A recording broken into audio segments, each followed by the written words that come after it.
You are listening to the Horse Radio Network, part of the Equine Network family. This is episode 768 of the Dressage Radio Show on the Horse Radio Network, brought to you by Kentucky Performance Products. The Dressage Radio Show is the official podcast of the United States Dressage Federation. On today's show, Evie from USDF gives us a 2024 recap of the USDF Book Club and updates us on the 2025 Book Club plans. We caught up with Taren Hoffos on competing in the 4-star Kentucky 3-day event last weekend. Last, we spoke with Emily Brollier Curtis on her recovery journey and her first competition back from a major injury.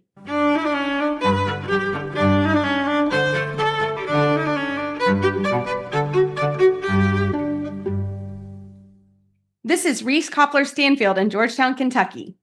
And I am Megan McIsaac in Oregon, Wisconsin, and you're listening to the Dressage Radio Show. Hey, Reese. Hey, Megan. How are you? I am great, except I may get blown away. I am getting ready for a tornado. How about you? You and Glenn and Jen. Right now, actually in Kentucky, it's beautiful weather. I am not going to lie to you. So yeah, it is gorgeous here. So that is awesome, which I love. But yes, we are recording relatively quickly tonight because we want to make sure everybody is safe and sound. So if you're having bad weather where you are, we're thinking about you. But Megan, how has it been? It's great to be home. I have a new horse. I've been getting to know a new sale horse. He's amazing. I got to tell you all about him. He's tall, dark, and handsome, and he loves to snuggle, and he's just made my life amazing right now. Everyone needs a new horse. I love it. Isn't it so fun? Oh my goodness. What is his name? Free Dance is actually his name, but we call him Free. And yeah, I'm just getting to know him, and he's exactly what I needed. I love that. Isn't that fun when you get a horse that is exactly what you need? And that is so cool. I love that. Congratulations. Yeah. And tell me about you. You just got back home. You had, I'm going to call it the Rolex. I'm sorry. It's okay. You were busy. Tell me all the things. How's your new guy? Same thing. Like it's been a really intense couple weeks just landing. My truck's still in Florida, but that's just a whole nother podcast.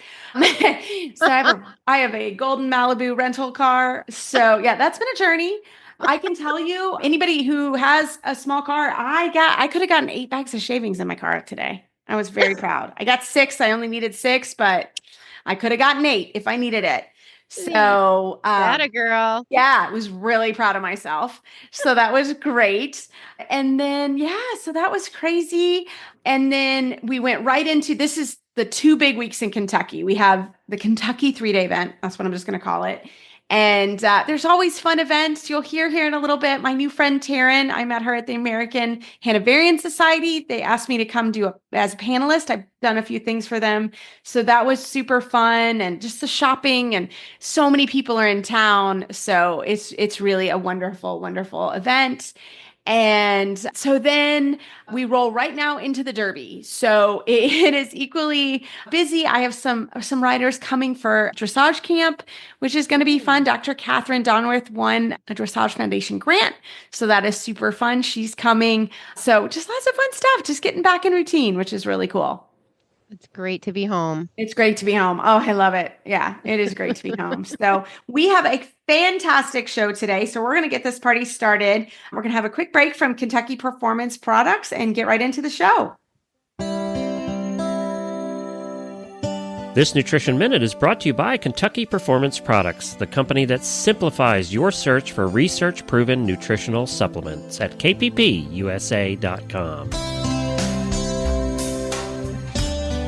Did you know that easy keepers and horses on restricted diets are often at risk for vitamin and mineral deficiencies? Most easy keepers are maintained on hay, and some get a few handfuls of grain a day, and most of these horses get little to no green grass. Diets that don't include significant levels of green grass or recommended amounts of fortified concentrates just don't supply enough vitamins and minerals. Many horse folks don't realize that hay alone, even high-quality green hay, is not an adequate source of many vitamins. For example, when grass is cut and dried for hay, the vitamins quickly lose their potency. 70% of the vitamin E found in grass is lost in the first week after it is cut for hay.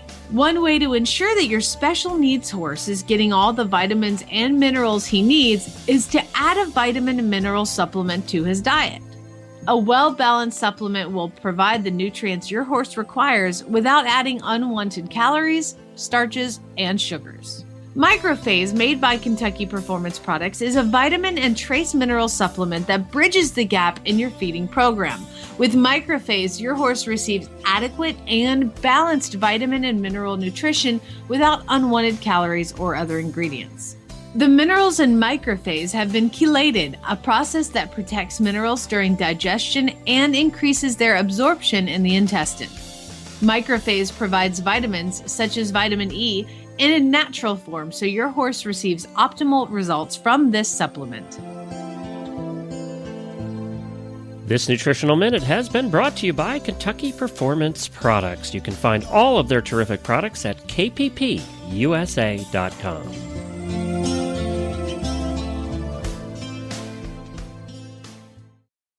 Well, tonight we are so happy to have back Evie Lancione. She is the Membership Education Coordinator at USDF. Evie, welcome back to the show. Thank you. I'm happy to be back. It feels like it's been a while. I know. I think it probably has been a couple months. So how are you? What are you up to, my friend? I am back with quite the book club overview to give our listeners. Whoop, whoop. We're excited. Let's talk about our book club. What's been going on?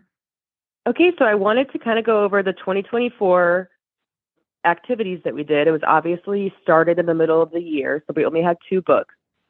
Obviously, Debbie's Writing Through, Debbie McDonald. That was an amazing read with Nancy Jaffer on the podcast and the webinar. And it was really cool to get her point of view as an equestrian journalist.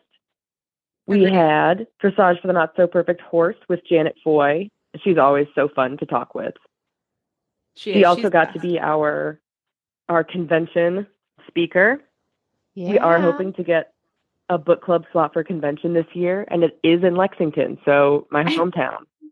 Our hometown. Yeah, Evie and I are like high-fiving. Yeah, we'll be going home, which is nice. So, yeah, seriously.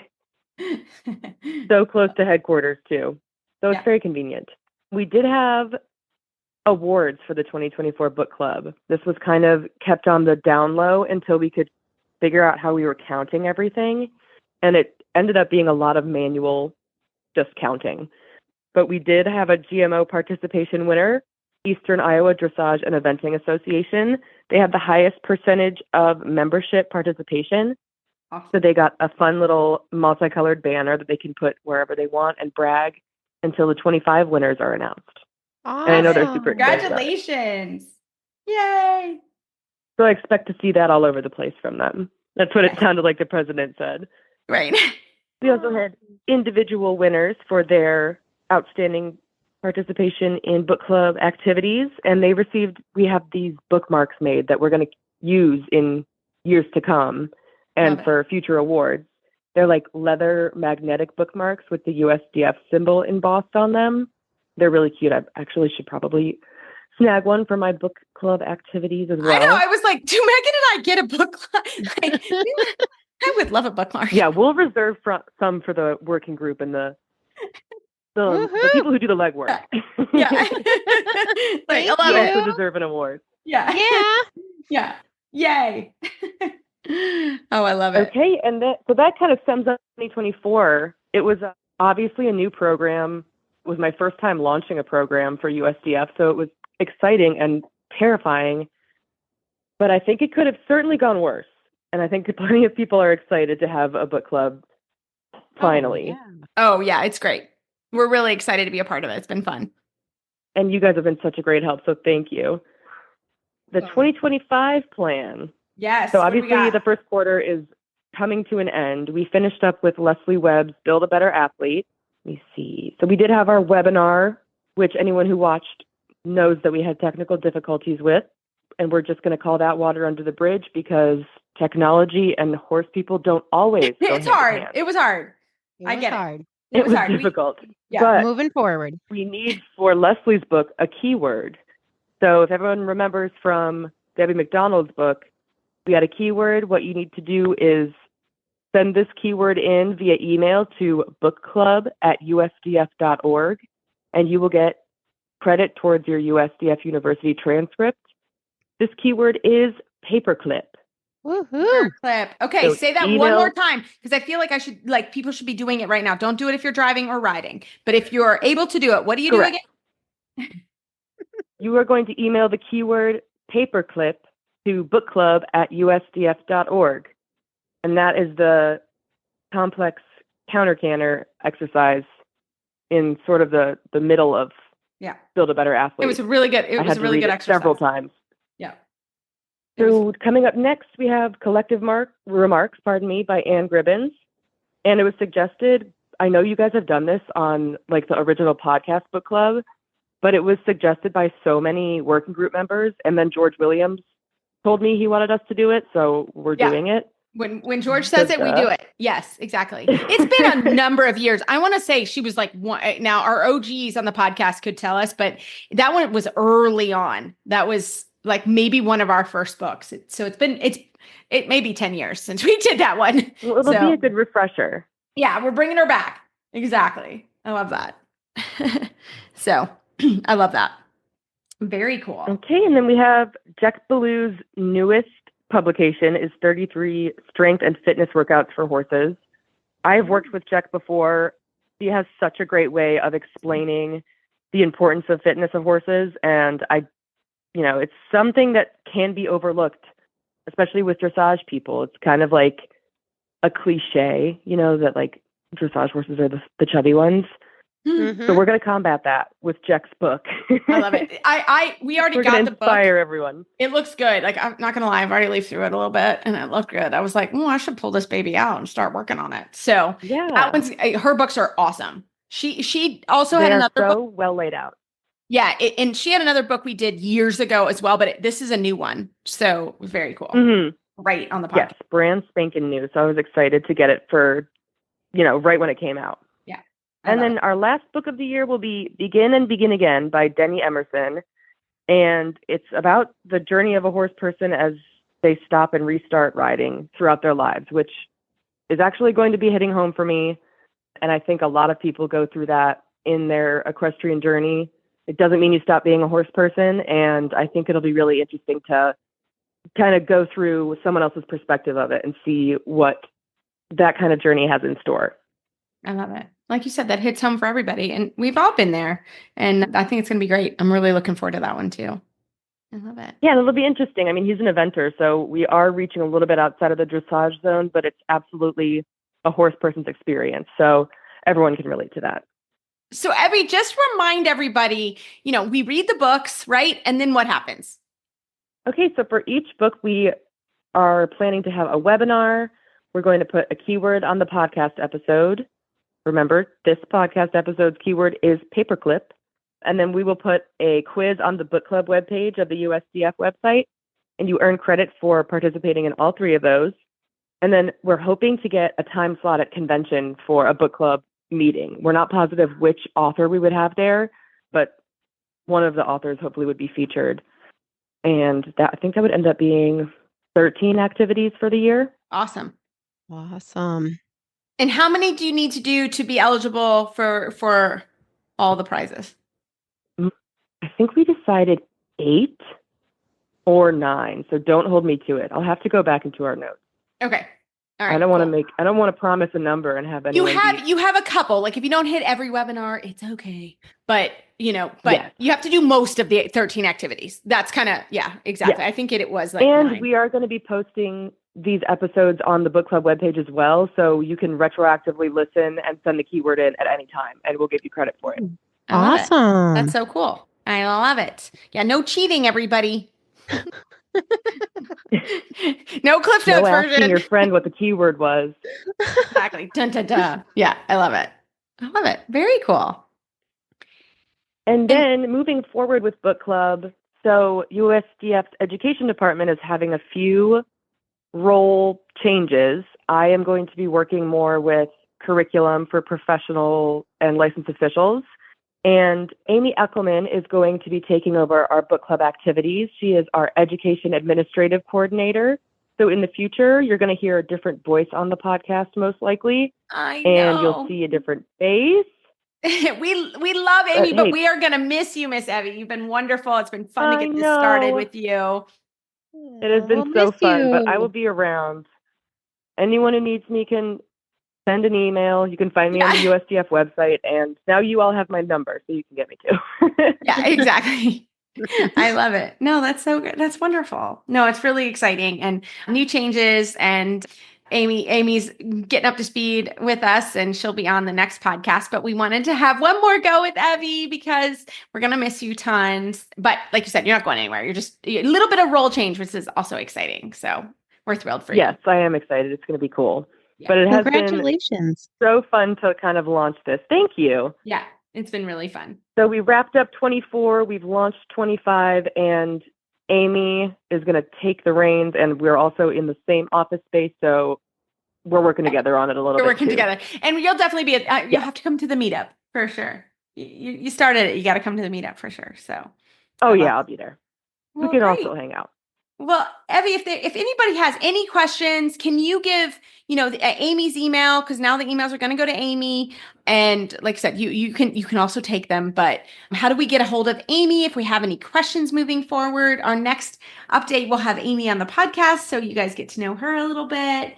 So how do we do that? Yeah, so actually the education email now goes to Amy, and that is just education@usdf.org. So that would be the easiest way to reach her. And anytime something comes up that's new to her, it defers to me. So we discuss it, put our heads together, and talk about it. So that's the best way to reach either of us, education@usdf.org. Fantastic. Well, Evie, we'll be watching you. I'm super proud of Evie because I've known her since her college days when she was in my class. So I've got extra cheers for you, Evie, and thank you so much for all your help. Chewy is your one-stop horse shop, from horse feed and supplements to supplies, medication, and more, delivered straight to your barn.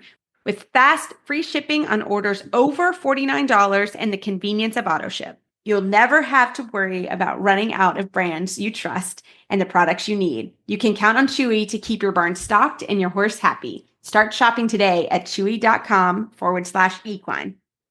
Well, tonight I am really excited to invite my new friend, Taren Hoffos. She is from Southern California, and she has an event training program at Copper Meadows Event Training. She is an ICP Level 1 certified instructor, and she's my new friend because we sat together at the American Hanoverian Society panel discussion on Friday at Land Rover Defender 3-day event. And I loved her so much. I wanted her to come on and meet everybody here on the show. So Taren, welcome to the show.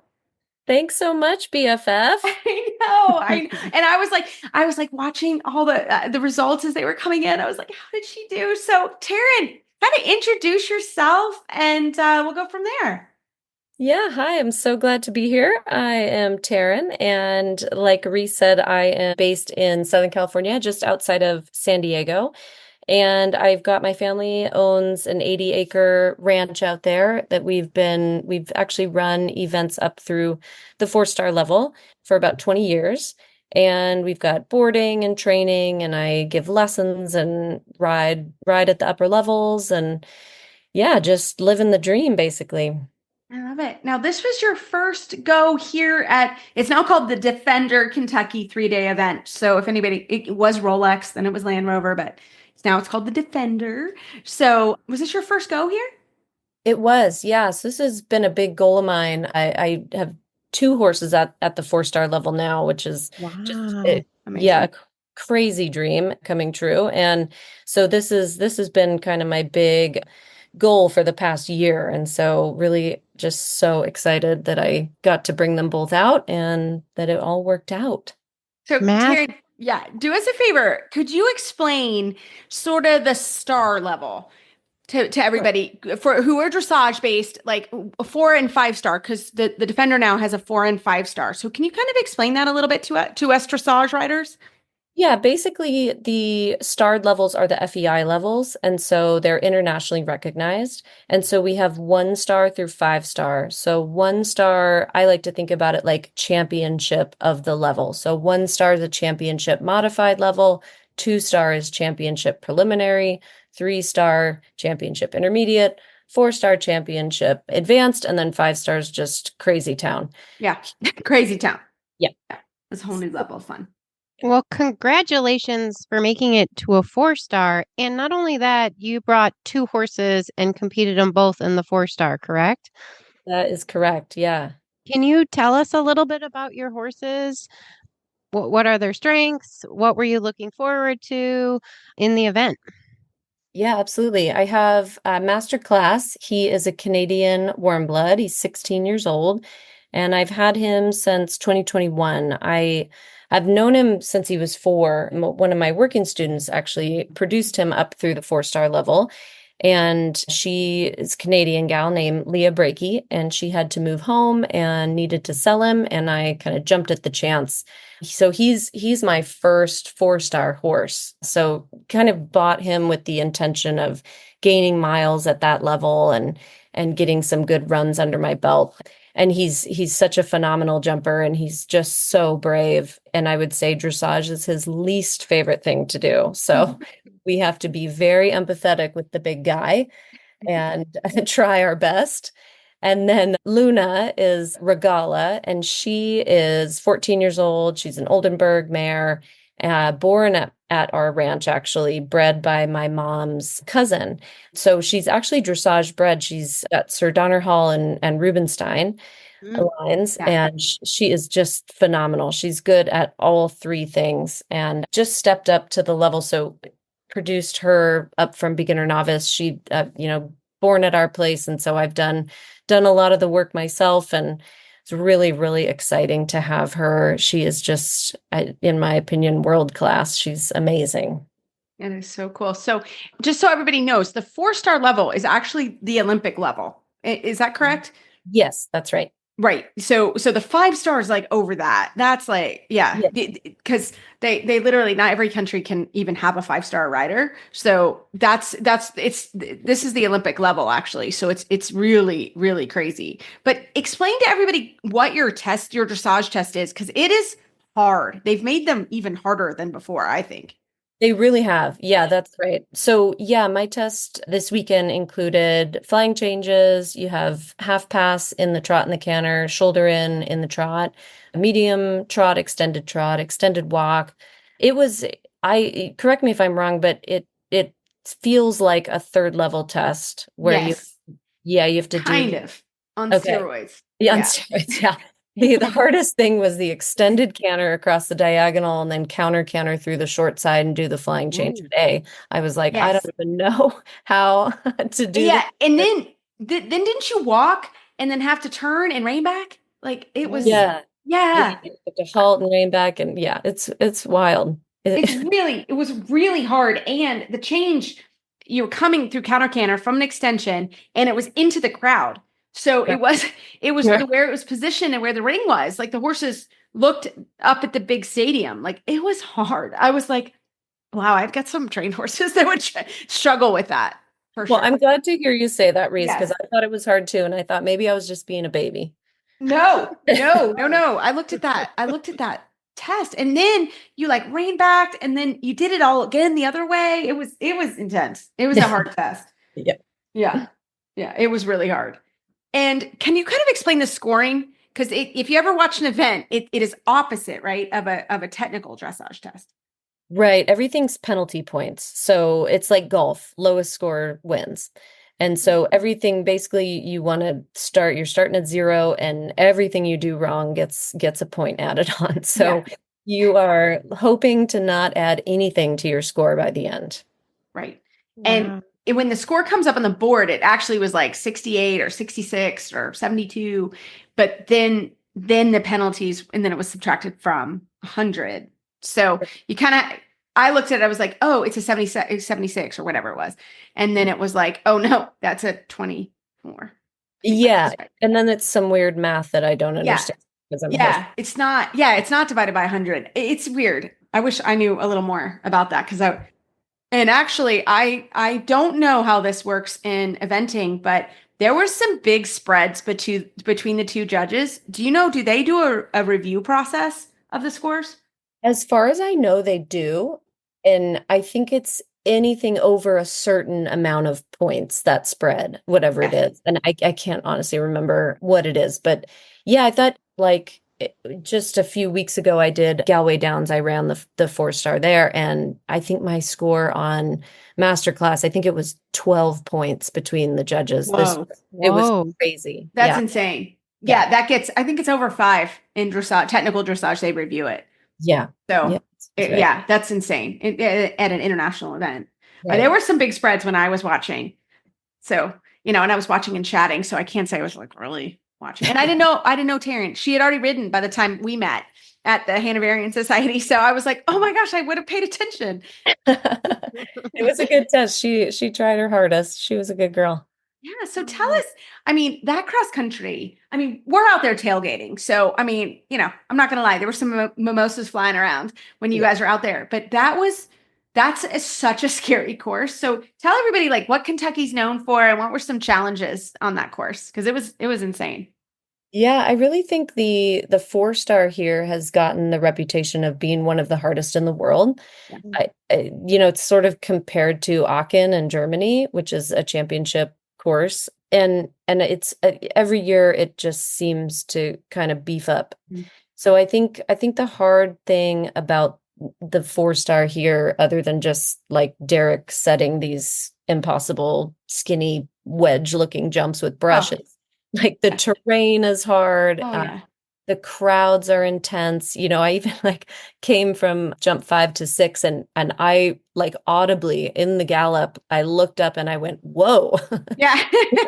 There's like 5,000 people or 10,000 people standing there. I'm like, dang. Yeah. So I think that is really, it's interesting, right? Because we like, especially on the West Coast, we don't have these kind of galloping lanes where there's roping and then there's people like pressed up right against the ropes and there's dogs and umbrellas and everybody's got a drink and a colorful jacket. So it's intense. It's a lot for the horses to look at. And then you add to that a 4-star short competition is sort of the length of a horse trial. So it's not like the 5-star where it's 11 minutes. Mm-hmm. So things like come up really fast. And then you have the people. And I think it's just a lot for the horses to process mentally and visually. Yeah. And mine is kind of like a 2-part question was it what you expected coming from California? But also, how do you prepare coming from California? I don't know how far people are traveling, but I winter in California, and do you fly them? Do you drive them? And how early do you come? So it's a lot. Yeah, definitely. I think it's absolutely possible to prepare in California. Like we've got great events and like really quality footing, quality course designing, all of that. I think for me, I think the crowds played a bigger part in the cross country than I had anticipated. I showed in 2023, I went to Maryland to Fair Hill and did the 3-star, so 1 level below what I did this weekend with Luna. And that was similar. Lots of, obviously the ground is similar and the terrain, not as big of crowds, but still a ton of atmosphere. Mm-hmm. I think the atmosphere is the biggest thing. Like we have Galway Downs, which is also a huge international event. But the stadium that we show jump in at Galway is probably half, maybe a third of the size of the Rolex Stadium. So like going into, I just called it the Rolex Stadium. No, it's okay. Yeah, that's okay. I think it is the Rolex Stadium, actually. Okay, I think that's right. It's like so hard. I don't even know what's happening. So that was a big moment for all of us, like my horses and myself, to go into that arena, Yeah. And then I would have loved to fly them. It's just wasn't in the budget. So we hooked up the little trailer and out we came. And I usually like to do it in 4 days.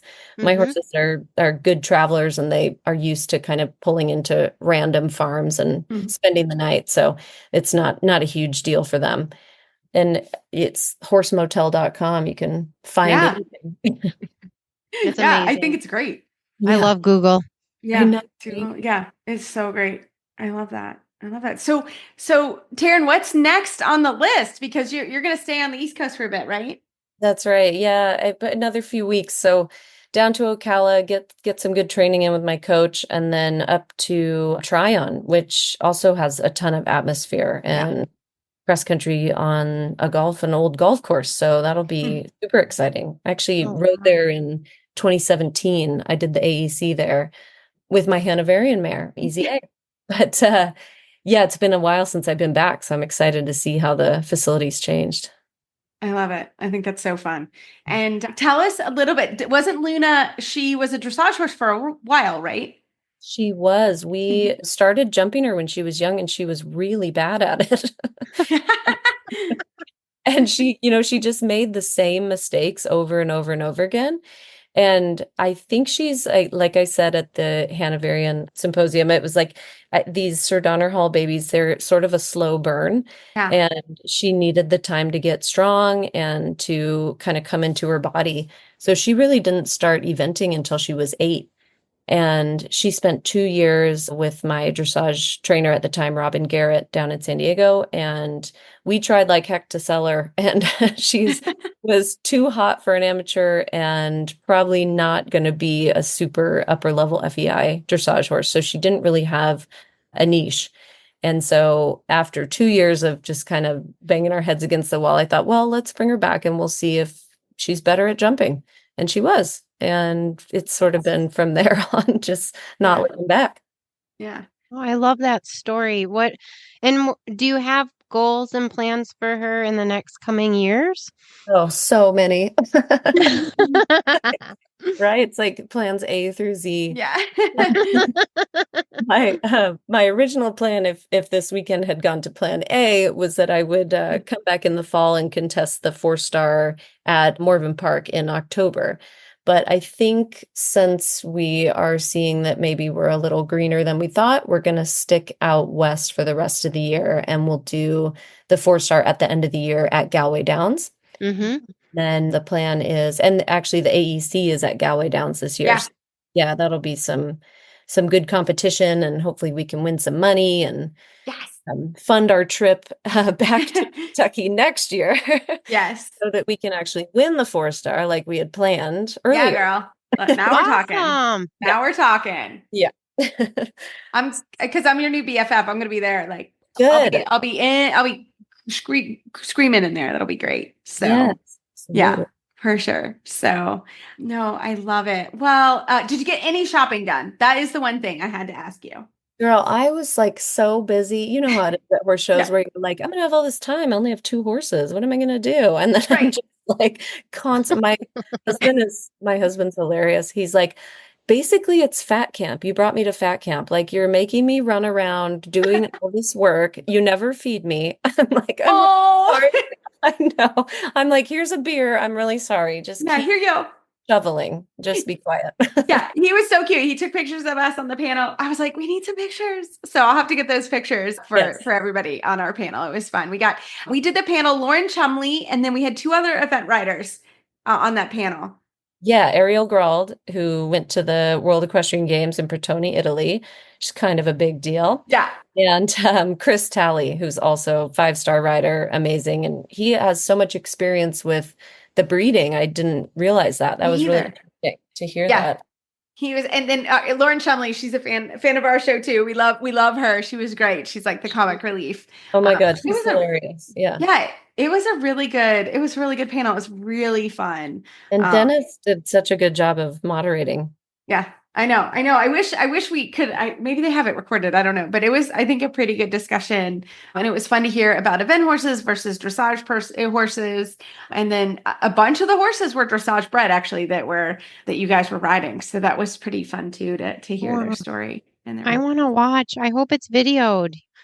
How do we find out? So many people that like didn't even know it was happening. They were like, I was like, I don't know. I just answered the email. So, but it was a lot of fun. Well, Taren, it has been such a pleasure to get to know you. And next year I am following you, and can't wait to see you back here. So how can our listeners find you online if they want to see and follow your story a little bit more? Absolutely. Copper Meadows Eventing .com is our website. And then I am pretty active on the Instagram, just under my name, Taren Hoffos. And then we also have a page for Copper Meadows if you want to check out the farm, and Facebook, and yeah, I mean, easily accessible. So shoot me a message if you have questions or whatever. I love it. Well, Taren, thank you so much. And we wish you the best of luck as we go forward. Thank you so much, Reese. Thanks, Megan. Equine Discounts provides exclusive discounts on nationally known products for everyone in the horse world. Current partners include John Deere, Big Ass Fans, Sherwin-Williams, ODP Business Solutions, Farmers Insurance, and Pets Best. They offer equine members deep discounts on everything from paint, fans, office supplies, and pet insurance to farm equipment such as tractors, mowers, hay equipment, and gators. Anyone with a paid membership to any equine association qualifies for equine discounts. Whether you are a member of a national association or a local equine affiliate, you qualify by being a member of the equine world. A percentage of every sale through equine discounts is returned to the equine industry. Call 866-678-4289 to see how an equine association member you can save money while helping support the industry at the same time. I love this. I'm looking into this, Megan. This is amazing. I'm like, this is awesome. Give me some discounts. Well, tonight it is really my pleasure to have my friend Emily Brollier Curtis from Miramonte Equestrian in Nicholasville, Kentucky on the show. Emily is really an amazing person, FEI rider, trainer, and also sales agent. Emily, welcome to the show. Thanks, Reese. Well, I'm thrilled to have you. And Emily, first start telling us about your story, because I've known you. You've been here in Lexington for a long time now and went to the University of Kentucky. So tell us a little bit about yourself.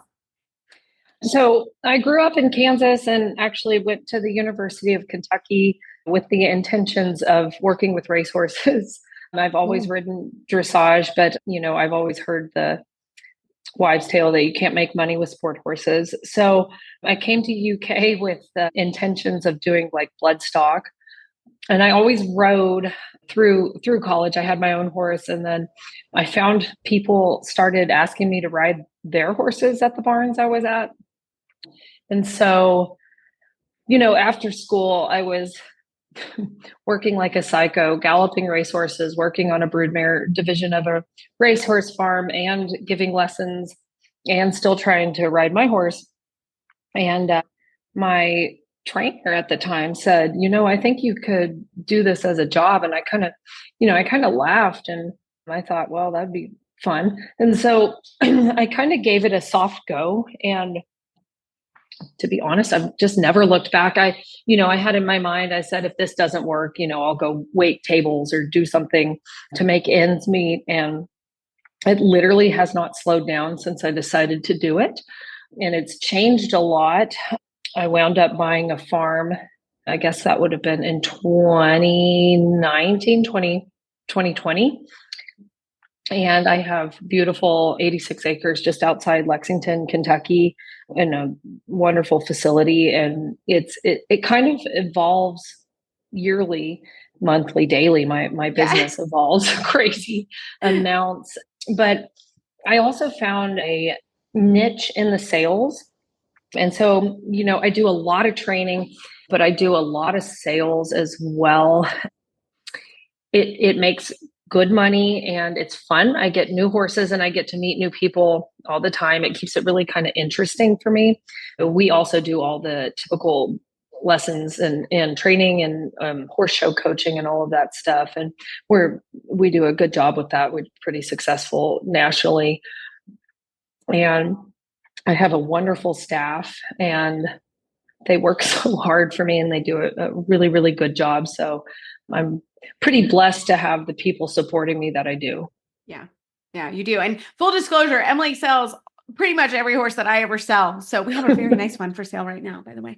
That is true. But Emily does an amazing job. She has been a huge. I mean, the service you offer. I don't really sell horses, and you do a great job because horses go and you guys take care of them, and I feel really good about it. And they found great homes. So you're really amazing at that. And I trust you with all my horses. So I'm thankful very much for that. But Emily, you have not only have you run a successful business, you have the cutest baby girl who she is precious. I love her.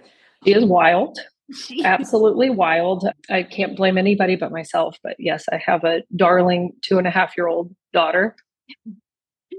And an amazing husband. You do. Who You have an helps amazing run my farm. He does. So, well, Emily, not only have you been a very successful rider and trainer in the country, last year you had quite a year, didn't you? You had quite a scare last January. Can you tell us a little bit about your story? Because not only do I want you on because you're amazing, but you really have a story now. Yeah, it's quite a story. It's actually pretty unbelievable in every sense, especially when, for me to be able to be on doing a podcast and be verbal is remarkable. So January 19th, I had moved my whole business to South Florida, as I do annually. My barn in Kentucky runs full steam ahead with my staff, and I take my assistant and about 18 horses to Wellington area to train and sell and compete and do the Florida thing. And on January 19th of 2024, I had worked a really good horse that I personally own, and I took him for a trail ride. And afterwards, just a hack around the property and on the way back to the barn. And my assistant came over about 5 minutes after I'd left the arena and found me non-responsive about 20 feet from the barn, and saw the horse grazing on the backside of the barn. So kind of put two and two together that it was probably not a good situation.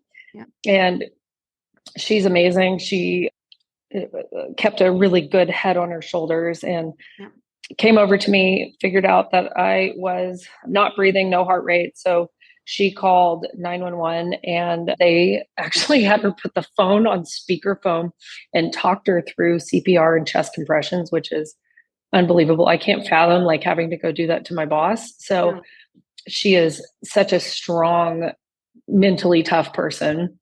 And so she kept me going until a Flight for Life got to me. And then I got choppered to St. Mary's. I was intubated on the flight over. And at St. Mary's, they discovered I had a 9mm shift of my brain.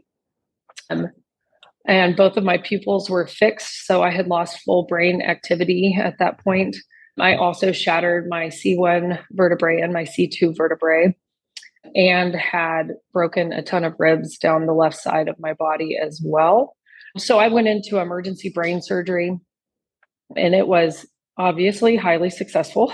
Yes, I think. Yeah, they did an emergency craniotomy and removed the pressure on my brain.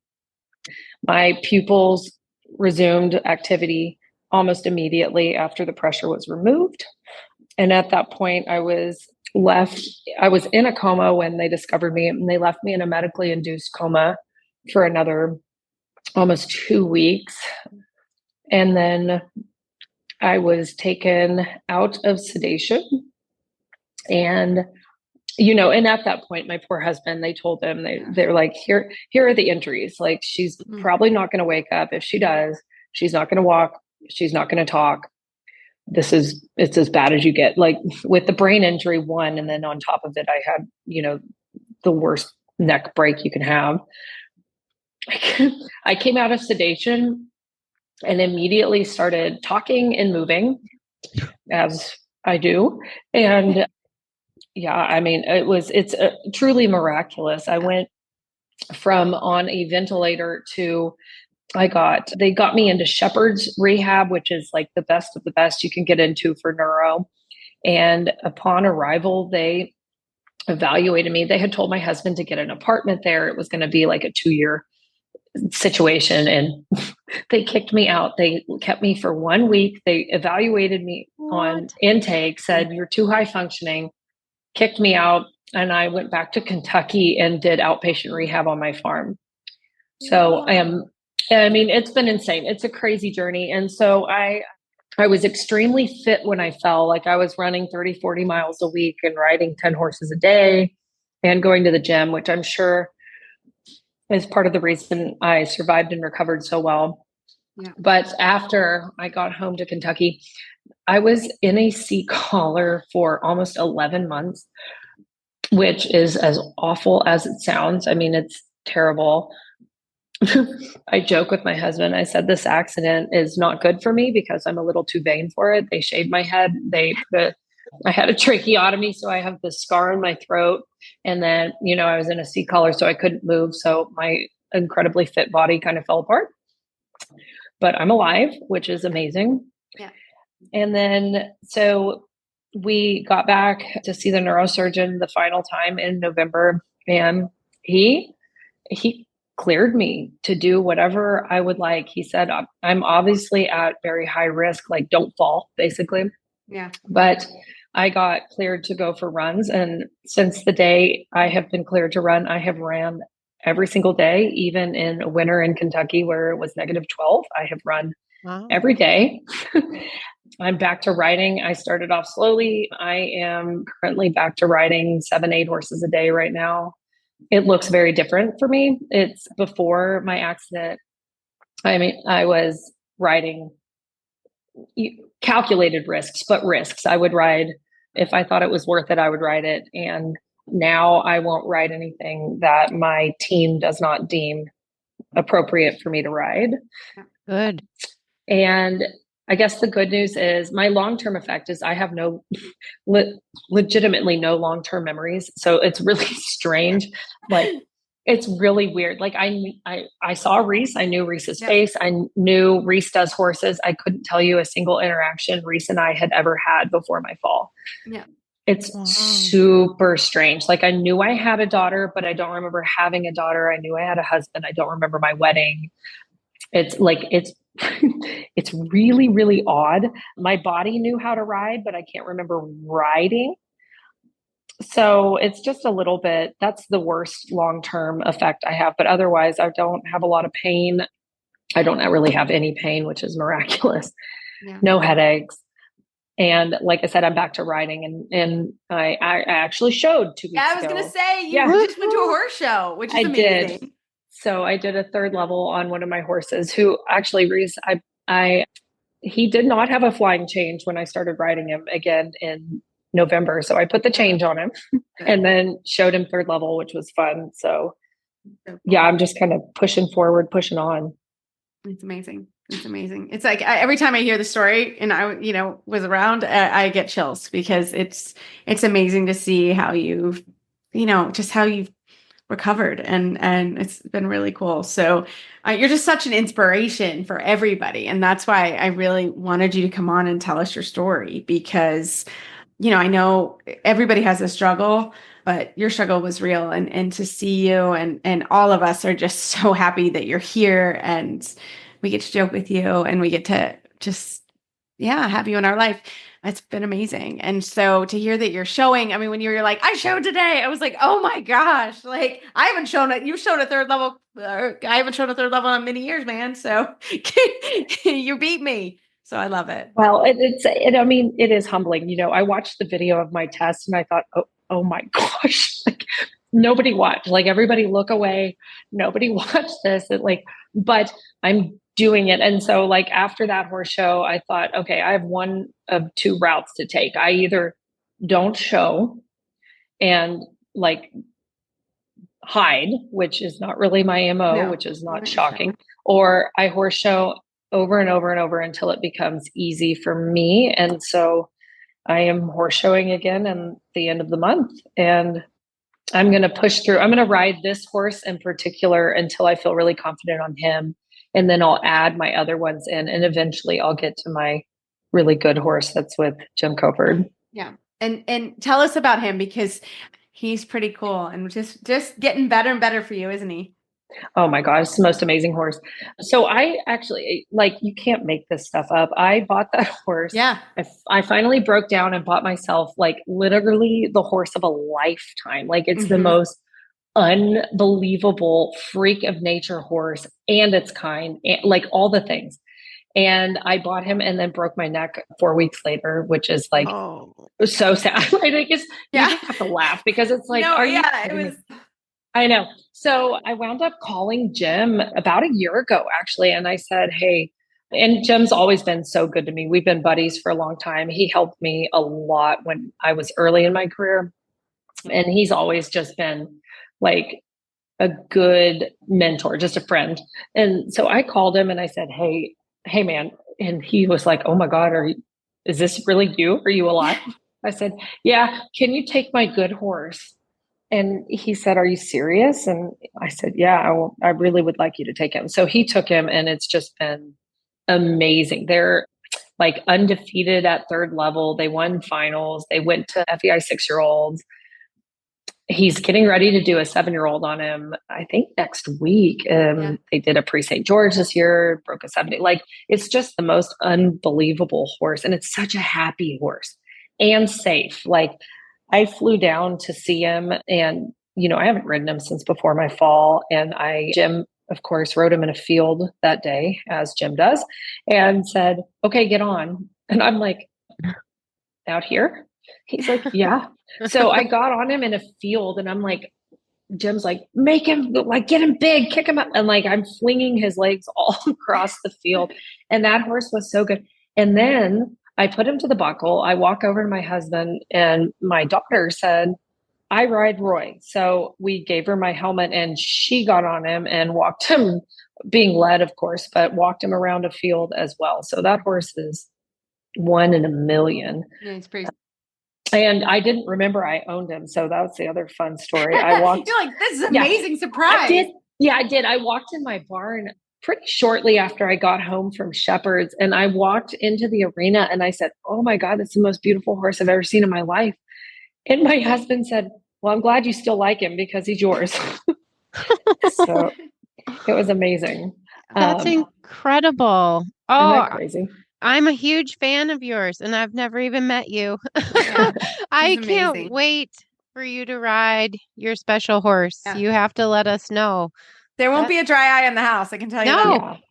Yeah. It's going to be so fun. So Jim's going to keep him while I get my, like, it's not really confidence to ride. It's like my confidence in my performance up. Your sea legs back. I mean, I get my sea legs back, and Jim's going to keep him until then. And then, Jim's he's so gracious. He said, the second you want this horse back, I will put him on a trailer. He said, you let me know and he'll be there. But I did get to go ride him with Jim, and that was really fun. So I'll go spend some time with him. He's in Ocala. I'll spend a little time riding him and, get some lessons and see how we suit each other as I go forward. I love it. Well, Emily, you are truly, like I said, I'm trying not to tear up. You're truly an inspiration to us all. And I'm so glad to call you my friend, and so glad you're still here. I mean, just so many things, and so grateful. And I think anytime we all get to hang out, it's amazing. And it's a really, it just really shows how important friends are in this industry. And if you almost lose one, it's a really scary thing. So, but we're thrilled you are back at it. And if any of our listeners have questions or want to find you online, want to find out your amazing program and about a very beautiful 6-year-old you have for sale, give Emily a call. And so how do they find you online? My website is miramonteequine.com, miramonteequine.com. Fantastic. Well, Emily, thank you so much. And we can't wait to follow your journey from now on. Thanks, Reese. Love it. Well, Megan, we have the book club. Everybody heard from Evie from USDF that we have a new book club going on. It is Collective Remarks by Anne Gribbons, and you can get that at horseandriderbooks.com. And fantastic. This is a great read. I'm excited to read it again, and we're really looking forward to it. And as always, you can find our show notes and links to today's guests on our page at horseradionetwork.com. Search Dressage Radio Show. Like us on Facebook, just search Dressage Radio Show. My website is maplecrestfarmky.com, and my email is reese@horseradionetwork.com. And my website is lindenhoff.com, and my email is lindenhoffllc@gmail.com. We'd like to thank our friends and show sponsors, Kentucky Performance Products, Chewy, and Equine Discounts. If you'd like to support our show and the Horse Radio Network, you can do that through the auditor program found at horseradionetwork.com. Keep on kicking on until the next show. Talk to you soon.